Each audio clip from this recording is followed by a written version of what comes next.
ప్రణీత్ రావు పిటిషన్పై నేడు హైకోర్టులో విచారణ జరగనుంది. సుప్రీంకోర్టు మార్గదర్శకాలను పాటించలేదని పిటిషన్ దాఖలు కావడంతో హైకోర్టు కేసును విచారణకు స్వీకరించింది. దాంతో ఇవాళ ప్రణీత్ రావు పిటిషన్పై న్యాయస్థానం వాదనలు విననుంది.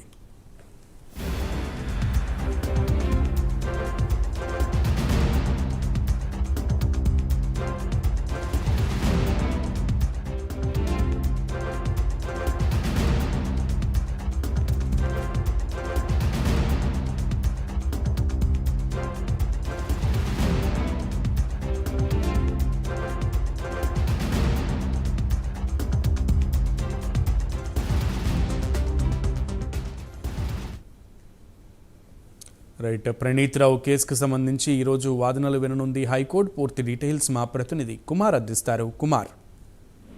Thank you Sunil.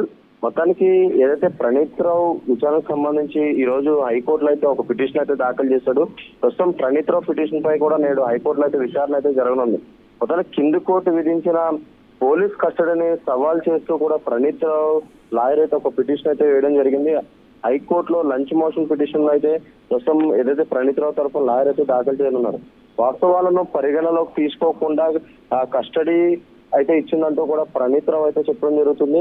ఏదైతే కస్టడీ సమయంలోనే సుప్రీంకోర్టు మార్గదర్శకాలను పాటించలేదంటూ కూడా వ్యాఖ్యానిస్తారు. అలాగే పిఎస్ లో కూడా ఏదైతే నిద్రపోవడానికి సరైన సౌకర్యాలు కూడా లేవంటూ కూడా చెప్తున్నారు.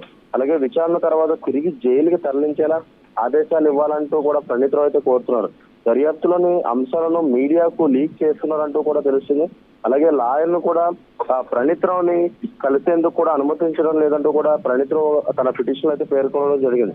ఇంటరాగేషన్ సమయంలో కూడా ఏఎస్పీ డి రమేష్ లేకుండా చూడాలని చెప్పి కూడా హైకోర్టు అయితే ప్రణీత్ రావు కోరుతున్నారు.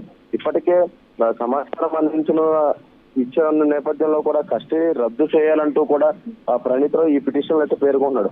కానీ ప్రణీత్ రావు కస్టడీపై పోలీసులు కూడా తెలంగాణ హైకోర్టు విచారణ వివరణ అయితే కోరనుంది.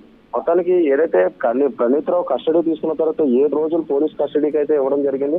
ఎందుకు ఈ 7 రోజులు కూడా ఈ ఫోన్ ట్యాంపింగ్ సంబంధించి ప్రణీత్ రావు అయితే పూర్తిగా విచారించాలని కూడా ఏదైతే నాంపల్లి కోర్టుకు అయితే పోలీసులు అయితే ఆశ్రయించడంతో ప్రస్తుతం 7 రోజులు కస్టడీకి అయితే ఇవ్వడం జరిగింది. ఈ 7 రోజుల కస్టడీలో కూడా ఇప్పటికే 3 రోజులు ప్రణీత్ రావు అయితే విచారించారు.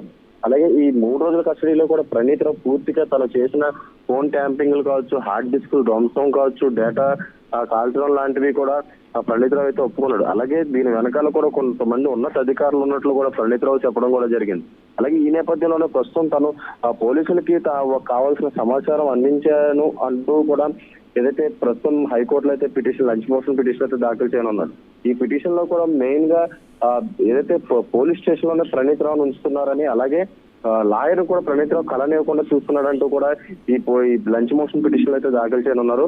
అలాగే ఏదైతే ఈ విచారణ తదనంతరం జైలుకి వెళ్లేలాగా ఆదేశించాలంటూ కూడా హైకోర్టును అయితే కోరనున్నారు.